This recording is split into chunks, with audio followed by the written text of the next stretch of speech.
കോഴിക്കോട് ജില്ലയിലെ മാവൂർ എന്ന കൊച്ചു ഗ്രാമം പണ്ടത്തെ ഗോളിയോറൻസ് മുതൽ ഒരുപാട് ഓർമ്മകൾ സമ്മാനിക്കുന്ന ഒരുപാട് നൊസ്റ്റാൾജിയ തന്നിട്ടുള്ള ഒരു ഗ്രാമം കൂടിയാണ് കേട്ടോ മാവൂര്.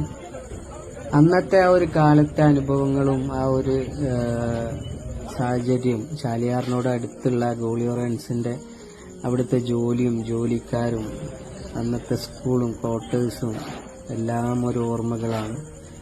അതേപോലെ തന്നെ മാവൂര് സ്റ്റാൻഡിൽ പുതിയൊരു സ്റ്റാൻഡ് ഇവിടെ നിർമ്മിച്ചിട്ടുണ്ട്. അതിന് തൊട്ടടുത്തുള്ള പഴയ ബിൽഡിംഗ്, ഏകദേശം 50ഓളം വർഷങ്ങൾ പഴക്കമുള്ള ഈ ഒരു ബിൽഡിങ്ങിന്റെ പൊളിക്കൽ കർമ്മമാണ്. അതുമായിട്ട് ബന്ധപ്പെട്ടിട്ട് ഒരുപാട് ആളുകൾ ഇവിടെ തടിച്ചു കൂടിയിട്ടുണ്ട് ഈ ഒരു പൊളിക്കൽ കർമ്മം കാണാൻ വേണ്ടിയിട്ട്.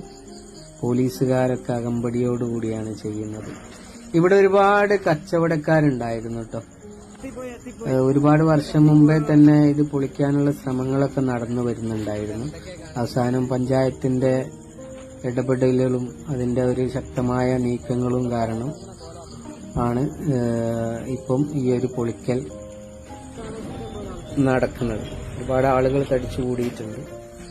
2022 മുതൽ തന്നെ പൊളിക്കാൻ ഓർഡർ ആയിട്ടുണ്ടെന്ന് തോന്നുന്നു. അതിനുശേഷം ഇവിടെ ഒരുപാട് കച്ചവടക്കാരുണ്ടായിരുന്നല്ലോ, അവരുടെ സാഹചര്യം കൂടി പരിഗണിക്കേണ്ടതുണ്ടായിരുന്നു. ഒരുപാട് സമയം എടുത്തു. കോടതിയും കളക്ടർ ഓഫീസും സർക്കാരും ഒക്കെ ഇടപെട്ടിട്ട് അവസാനം പൊളിച്ചു നീക്കാനുള്ള ഓർഡർ പ്രകാരം ആണ് ഇത് പൊളിച്ചിട്ടുള്ളത്. എന്തായാലും ഈ ഒരു ഭാഗത്ത് നല്ലൊരു വികസനം, നല്ലൊരു കാഴ്ച നമുക്ക് കാണാൻ പറ്റട്ടെ.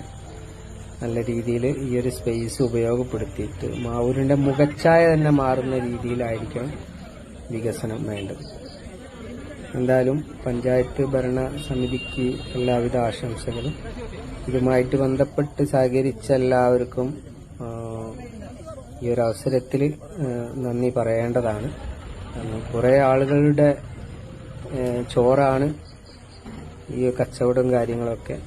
അതൊക്കെ അവര് സാക്രിഫൈസ് ചെയ്ത് മാവൂരിന്, നമ്മളുടെ ഗ്രാമത്തിന് വേണ്ടിയിട്ടാണ്, ഗ്രാമത്തിന്റെ വികസനത്തിന് വേണ്ടിയിട്ടാണ് അവര് ചെയ്തിട്ടുള്ളത്. എന്തായാലും ഒരു വികസനം വരുമ്പോൾ കുറച്ചു പേർക്ക് അത് ബുദ്ധിമുട്ടുണ്ടാവും എന്നുള്ളത് സത്യമാണ്. എല്ലാവിധ ആശംസകളും. നല്ലൊരു കാഴ്ച, നല്ലൊരു വികസനമായി മാറട്ടെ. ഒരുപാട് വർഷങ്ങൾക്ക് ശേഷം ഈ ഫോട്ടോസ് വീഡിയോസ് ഒക്കെ കാണുമ്പം ഒരു നൊസ്റ്റാൾജി ആയിരിക്കും. അതുകൊണ്ട് തന്നെയാണ് ഞാൻ ഈ ഒരു വീഡിയോ ഇപ്പോൾ ഇങ്ങനെ ചെയ്തു വെച്ചത്.